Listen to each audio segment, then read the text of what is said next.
I'm lucky enough to be able to stay at home and have to come up with things to do around the house. I hope you're safe as well, and for those of you with more free time than usual, I thought I'd start a little series with creative things I'm doing at home. Today I'm going to show you how I created this journal for me to practice my handwriting.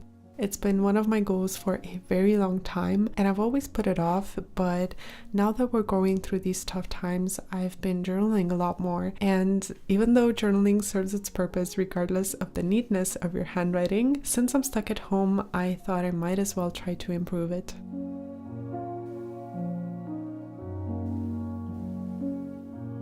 There are already great tutorials out there that teach you how to improve your handwriting in a very technical sense, and I'm actually going to link some in the description, but I wanted something a little more casual, I guess, just to have something relatively productive to focus on.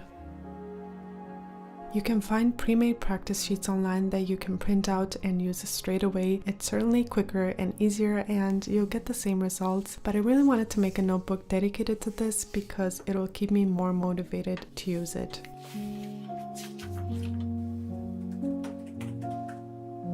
I searched for inspiration and looked for fonts that were realistic for daily handwriting, though you can literally learn how to write in any font that you like. I chose 2 print fonts and a cursive, and I'll of course link them down below for you. After downloading the fonts, I created a document with all the letters and arranged them in such a way that I could cut them out and use the sections on different pages in my journal. I also wrote some pangrams, which are sentences that contain every letter of the alphabet, so they're great for practice and reference as well.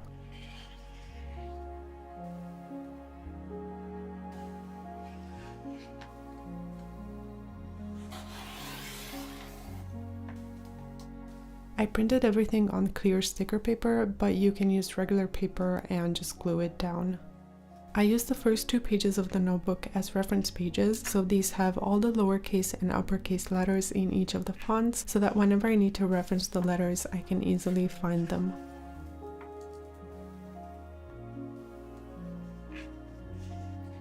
I left a couple of blank pages just in case I want to add to my font library later on, but it's always better to start off slow and learn them one by one. For the actual practice pages, I placed the vertical letters on the left side so that I can practice while being able to reference each letter, and of course I did this for all of the fonts.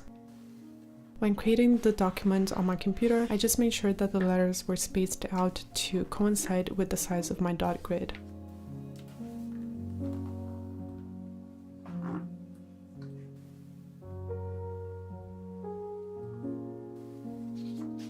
Once that is done, there's some good news and some bad news.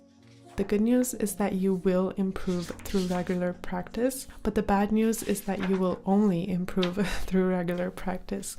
So just like when we were in primary school, I am writing the same letter over and over again. But the key is to go very slowly. Stop after each letter, compare it to the reference, and see where you need to improve, whether it's the size or the proportion or just the shape of the letter.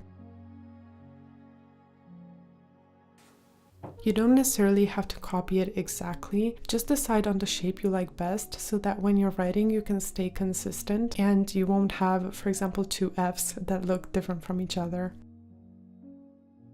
None of us were born knowing how to write neatly. It's something that you have to do repeatedly in order for it to become muscle memory, and this holds true for any skill, so don't be discouraged if you have handwriting envy or if it looks easy for someone else. It just means that if you put in the work, you will see results.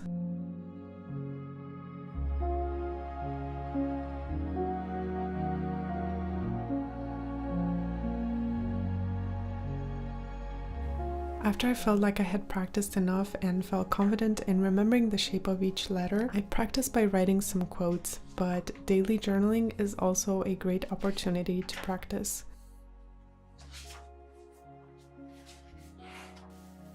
During this process, you want to make sure that you enjoy it and that you're patient with yourself, because it takes some time for your muscle memory to be replaced by something else. And so you might find that you'll fall into some of your quote-unquote bad habits, or just habits that you're trying to replace, but everything will come more naturally the more you do it. And if you forget how to make a certain letter, you can always go back to the reference pages.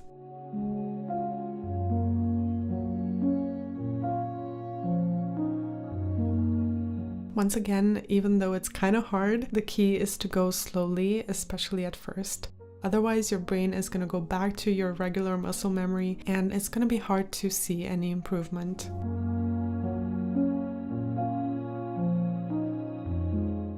So anyways, just have patience and you'll be able to enjoy your progress once you get to compare your old handwriting to the improved one.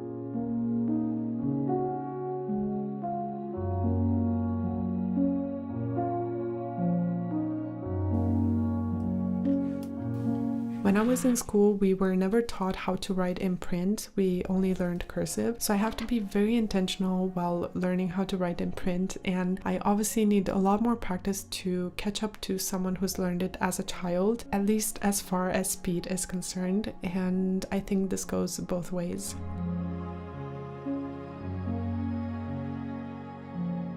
Without getting too technical, I do have some final tips. Try to make sure that your letters are the same size, including the tall and hanging parts of the letters. The spacing between the words should be consistent, as well as the slanting of your writing. You should also try to experiment with different writing supplies to find the one that you like best, and maybe also play around with your pen grip and see what gives you the best results. Regardless of how you decide to spend your free time during this period, if you take away anything from this video, I hope it's that you should be brave enough to be bad at something new.